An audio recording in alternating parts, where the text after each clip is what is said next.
সর্বদা ক্ষমা উত্তম কর্ম। হ্যালো এভরিওয়ান, আসসালামু আলাইকুম।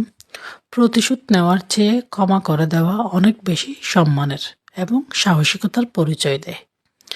ঘৃণা পুষে রাখলে নিজের মনটা বিষিয়ে যায়, তাই নিজের শান্তির জন্য অন্যকে ক্ষমা করে দেওয়া উচিত। ক্ষমা করে দেওয়া মানে নিজের দুর্বলতা নয়, বরং এর মানে হয় আপনার সহ ক্ষমতা অনেক বেশি বোঝায়। মানুষের ভুল হওয়া স্বাভাবিক, কিন্তু সে ভুল থেকে শিক্ষা নিয়ে নিজেকে শুধরে নেওয়াটা আসল কাজ।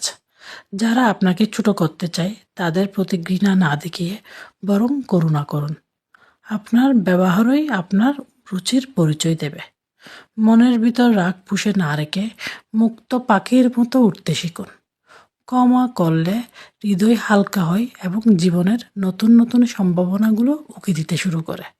সুন্দর মানুষ হওয়ার প্রথম শর্ত হলো মন সুন্দর হওয়া, আর সুন্দর মনের পরিচয় দেয় ক্ষমাশীলতার মাধ্যমে। তাই মানুষকে ক্ষমা করুন। আল্লাহ হাফেজ।